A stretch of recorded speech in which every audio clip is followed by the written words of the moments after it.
am Priyal Narwal, currently pursuing my bachelor's degree from the Galgotias University in the field of biomedical science. Today, I'll be expanding your knowledge on the topic Introduction to Early Gastric Cancer Detection. We'll be basically exploring the novel biomarkers for the enhanced detection using quantitative proteomics. Let's dive into this presentation and clear all your doubts. Firstly, what is gastric cancer? Gastric cancer, we could also call it as stomach cancer. It is actually a type of cancer that begins in the cell linings of the stomach. It typically develops slowly over the years. Okay, so it is often diagnosed at the advanced stages because the early symptoms are very less, or we could say there are no early symptoms. So there could be various types of gastric cancer, like adenocarcinoma. It is the most common type, which actually originates in the glandular cells of the stomach lining. The second one we could say is lymphoma, a cancer of the immune system tissues found in the stomach. And cardiac gastric cancer, it is also one of the subtype of gastric cancer. So as you could see, there is an encircled part. This is the cardia region of our stomach. So the cancer developing in this area is known as the cardiac gastric cancer.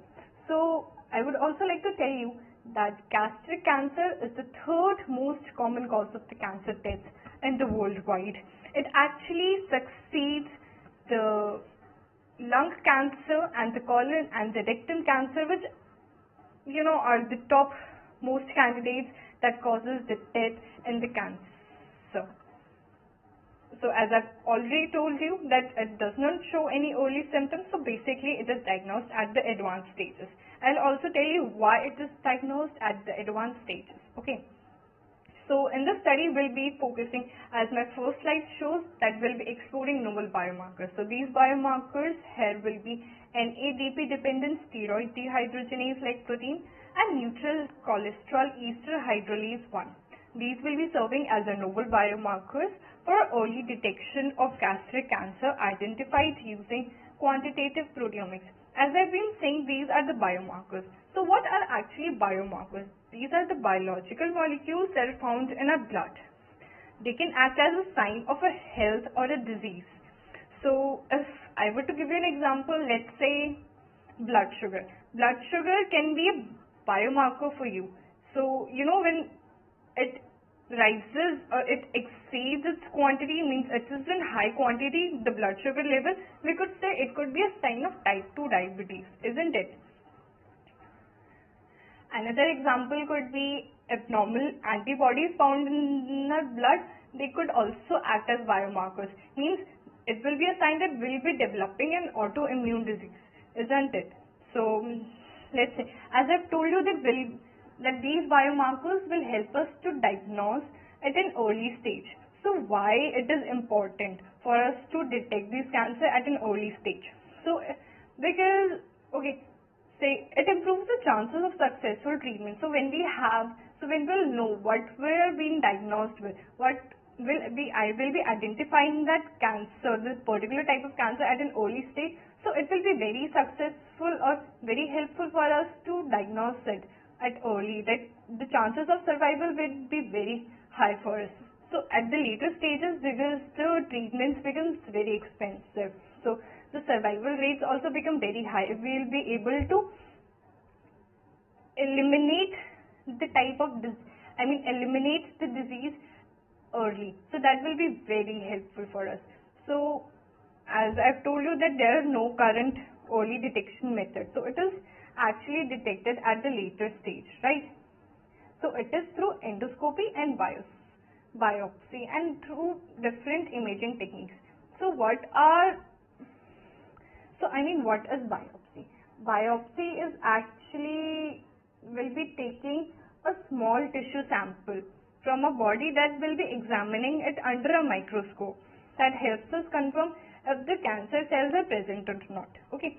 And what is endoscopy? Endoscopy, in this technique, we use a very thin, flexible tube with a camera. That is actually the endoscope, and this is what its name comes from. That is actually inserted through our mouth to look inside the stomach. So along with it, we use different imaging techniques. That could be CT scan, MRI and X-ray. Combining these techniques it is helpful for us to detect the type of cancer, the stage it is, and the chances of survival. So it is very expensive. So these techniques actually help us diagnose and understand the extent of cancer. That is crucial for our future treatment, how the treatment should go on. So it is very expensive actually. And it doesn't, so as it is written here, they do not detect subtle molecular changes that indicates the presence of early cancer. So very minute changes are not detected through these techniques, but still the cancer is there now. So it will not be helpful for us to diagnose using these techniques at an early stages. So as I have already told you, that we'll be identifying biomarkers using proteomics, right? So what is a proteome? So what is proteomics? Firstly, I'll tell you what a proteome is. A proteome is a complete set of proteins that is actually expressed by an organism. And proteomics is the study of proteomes and their functions. Okay, so we are using quantitative proteomics. In quantitative proteomics, we are basically using mass spectrometry technique. So quantitative proteomics is a technique that is used to measure and compare the amount of protein in a different sample. Means we have different samples, let's say A, B, C, D. So what is the amount of protein present in each sample and comparing the type. Okay, so as I told you that we are using mass spectrometry. So what does mass spectrometry does? It identifies and measures proteins by ionizing protein fragments. Means they actually fragment the protein. So as a whole, protein doesn't have any charge, so it fragments it. So we know the zwitter ion, amino acids make up the protein.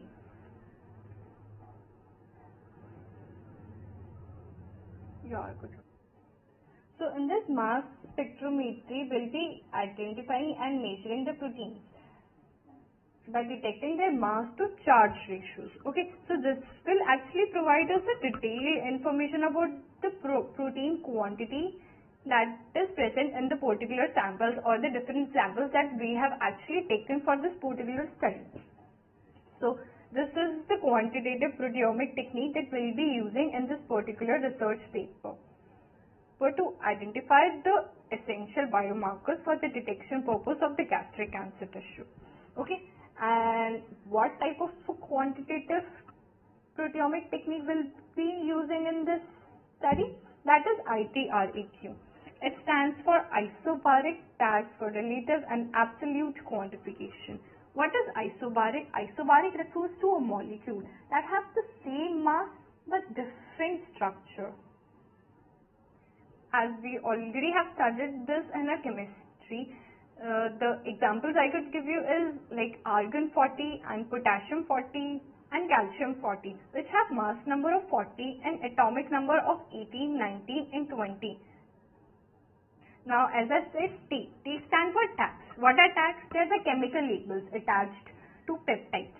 Chemical labels means we'll be labeling peptides that will be helpful for us for differentiation or identification purpose, right? Relative and absolute. We know what relative is, like comparing the levels of proteins in this context for different samples that are very close to each other. Absolute means the specific, the exact amount of protein that is present in the particular or the taken samples. So we'll be using this for the quantification purpose, right? The process of determining the quantity of the concentration of proteins that is present in a particular sample. So ITREQ is actually a mass spectrometry based technique that will utilize using isobaric tags to label the peptides we actually are in search of from different samples. Okay, now these tags will allow us for simultaneous identification and quantification of these proteins that are present in multiple samples. We could compare their intensity or the quantity they are present in different samples. So as I mentioned, we'll be studying or basically focusing on two markers. They are NADP dependent steroid dehydrogenase like protein and neutral cholesterol ester hydrolase 1. So what is NADP dependent dehydrogenase like protein? NSDHL. It is a novel biomarker for the early detection purpose for the gastric cancer. So its differential expression in cancerous tissue suggests it could help identify the disease in its early stage. Means as compared to a normal human being, it will be present in a very overexpressed manner in a person who has been diagnosed or the cancer is detected in that person. Okay. Similarly, for the case of NCEH, that is neutral cholesterol ester hydrolase 1, that also serves as a very good or a potential biomarker for the early detection purpose. So it will be present in much higher amount or the concentration as compared to a normal human being to a person who has been diagnosed with it. Now we'll be coming to the methodology, the methods and the materials that will be required for this. Let me first tell you, this specific study was actually conducted in the medical school of China. Okay, firstly, for anything we need to find out, we'll be collecting the samples, right? So here, the samples were collected from 129 gastric cancer patients more specifically, and 25 healthy controls were the subject of this research. You could say a very less number of people. So a very limited study which was conducted in the North Station Medical School, a medical college of China. So the study was actually taken place, or the samples were collected from the time period from January 2010 to December 2018. Okay, now we have actually collected samples from the subject. Now we come to the next step, that the sample preparation and the ITRAQ labeling. As I already mentioned, ITRAQ labeling. Okay, sample preparation. How do we prepare the sample? We have prepared the sample by taking proteins that were taken from the frozen tissue samples, and these were then later broken down into smaller pieces. How the proteins is being broken down? By using an enzyme that we know is trypsin. Now these protein species were then labeled with ITRAQ 8-plex reagent. As I've already told, what does ITRAQ stand for? Isobaric tags for relative and absolute quantification. Will be labeling peptides for the relative and absolute quantification purpose. A specific type of reagent, that is 8-plex reagent. So which are specialized tags. They have been specifically to identify and measure the protein in multiple samples at once. So we'll be able to measure and identify proteins in different set of samples. How many samples we had here? Was 129. Right? So this process will allow scientists or those who have already performed that will be able to compare the protein levels across different samples. Right? Now we come to the second one, is the third part basically, the strong cation exchange chromatography. So these protein samples were compared using mass spectrometry technique and the cation exchange chromatography technique. Now the cation exchange chromatography, what it is? It is a technique that separates the protein based on their positive charge. Cation means positive. Now these positively charged proteins will stick to a negatively charged resin in a column and are later washed out with a salt solution.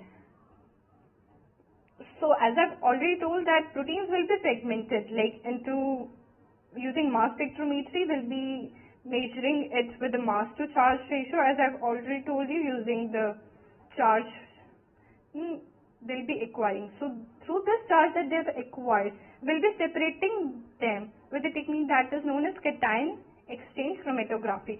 Means positively charged proteins will be separated out through these techniques. We'll be eluting them and fractionating them differentially. Now we'll be analyzing it using LC-ESI-MS analysis. What it is liquid chromatography, electrospray ionization tandem mass spectrometry technique. As our liquid chromatography, what does? It separates the proteins and the peptides in a liquid mixture, right? And electrospray ionization, that is ESI, it converts the separated proteins or peptides into the charged particles. And the mass spectrometry, as I've already told, it measures the mass of these ions and breaks them down further to identify and quantify the proteins or peptides. Now through these techniques, we can precisely identify and measure proteins in complex samples. Now we'll be using different data sets and we could say tools and techniques for the data that we have acquired after using the liquid chromatography, the mass spectrometry techniques. So we'll be now integrating the data we have got and we'll be analyzing it. So after analysis, we'll get the result. Now what does the result say? Firstly is overexpression of NSDHL and NCEH and gastric cancer tissue. Means both the biomarkers, the potential biomarkers for the identification purpose have been overexpressed in the people having cancer. So what does the study say? So they have analyzed actually 431 proteins in gastric cancer tissue and adjacent normal tissue. And we have also found out that NSDHL and NCEH is one enzyme. They're linked to cholesterol metabolism. Cholesterol is very essential for our building cell membranes, yes, isn't it? Very specifically for producing hormones like estrogen and testosterone, and it also aids in digestion. What were the key findings of the result? It says that NSDHL was upregulated by 1.476 times in cancer tissues. Upregulated means there is an increase in the production or the activity of NSDHL in proteins or in cells, or we could say tissues.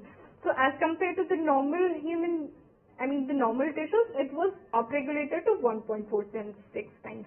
And how many times was NCEH1 upregulated? It was by 1.303 times. So both these enzymes were significantly very much overexpressed in gastric cancer. Now the second key finding was the validation and diagnostic value. Validation of immunohistochemistry. Immunohistochemistry is a technique that uses the antibodies. So, okay, I have not told you one thing in the method. That was after the data set, the analysis technique, liquid chromatography and the mass spectrometry technique will be, staining NSDHL and NCEH with antibodies again. Okay, these were formalin fixed and paraffin embedded tissues were actually stained with antibodies. So these were antibodies that were against NSDHL and NCEH. That is very helpful for the expression levels. Okay. So, this was the immunohistochemistry technique that uses the antibodies to visualize specific proteins in tissue samples. So these were overexpressed up to, NSDHL was overexpressed up to 80.6% more than as compared to normal tissues that were 25.6%. And second, NCEH1 was overexpressed in 77.5% of cancer tissues versus the 26.4% in normal tissues. We could say here definitely it is more than 50% expression, overexpression we could say.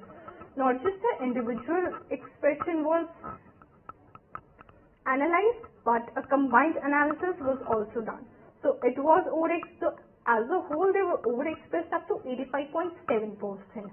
Now we also have an area under curve details, that is NSDHL was 0.810 and NCEH was 0.792 and the combined value is 0.872. Right, I'll be telling with this. Okay. Now we first come to this picture. So in this picture we could say 2 are purple and 2 are brown. This purple one is the normal tissues and the B and D ones are the cancerous tissues. Okay, firstly A and B says it for NSDHL and C and D specifically goes for NCEH. So this purple one is the normal and B one is the cancerous tissue. As you can see, there are brown spots. So after staining this brown region, you can say they are the cancerous tissue here. Okay, we could analyze this way. Now we come to this curve. Okay, as I was saying, the ROC curve. ROC stands for receiver operating characteristic curve, which is actually a graphical plot. It actually shows the performance of a binary classifier, that is here cancer versus non-cancer across different thresholds. So on the x-axis it is specificity and on the y-axis it is sensitivity. You could say the area under curve for NSDHL is 0.810 and for NCEH it is 0.792, and you could see this is for the combined one, that is 0.872. So as in comparison for 3 of them, the combined analysis has more area under curve, right? Now we come to the roles. What roles does it play? Both the biomarkers. Okay, so NSDHL is actually involved in the final step of the cholesterol production. As I've already mentioned, the cholesterol is very essential for building cell membranes, and both these NSDHL and NCEH enzymes are very crucial in this cholesterol metabolism. So NSDHL actually synthesizes the cholesterol, while NCEH breaks down the cholesterol ester into free cholesterol, both playing their roles in maintaining the cellular cholesterol balance. Okay. So as I've already told that it was overexpressed up to 80.6% of the cases, particularly in more advanced stages like T3 and T4. So its sensitivity, as I've shown you the curve, right, here back. So sensitivity, as I was told, it was plotted on the y-axis. It is the ability to correctly identify those with the disease, and 80.6%, and specificity, that was plotted against the specificity, that is the ability to correctly identify those without the disease, is 74.4%. As I've already told you, the role of NCEH is to help break down the cholesterol ester into free cholesterol. It is obviously very much overexpressed in the aggressive cancer. NCEH is found to be highly expressed in 77.5% of gastric cancer tissues. Yeah, I've already mentioned this before, and its sensitivity is 77.5% and specificity is 73.6%. Now, every study has their limitations. What is the limitation for this specific study? Firstly, the sample size and the composition. As I've already mentioned that it was limited to just 129 gastric cancer patients. Every single individual has their own specific immunity and their body types, right? And it was also limited to 25 healthy controls for the comparison purpose. So the number you can see is very less to actually contemplate any result. So it does not have a broader population or broader perspective. Selection bias, as I've already mentioned, this research was conducted in the Medical School of China. So a very small geographical limitation was there. Again, the validation cohort, the validation conducted on a small sample size. Yes, I've already mentioned larger independent cohorts are needed for the robust validation. For a broader perspective, we need more individuals. Now, the technical variability, the potential experimental errors in ITRAQ and LC-ESI-MS processes. Yes, there could be potential errors in this technique as well. So, it could be one of the limitations. Clinical utility, these are feasibility and cost effectiveness. They are very expensive. Of the clinical implementations are not discussed. Yeah, what was the cost, how much feasible this technique is, wasn't actually mentioned in this technique. So these are the limitations which we really need to work on, and in future we need to develop more and more such type of. We could utilize this proteomic area in a much broader way to actually. So we can utilize this proteomic area in the specific research field to develop more and more markers for the early detection purpose, so that we could save more lives, isn't it? Thank you so much. This was all for this presentation. I hope I have given you information or knowledge on this particular subject. Thank you so much once again.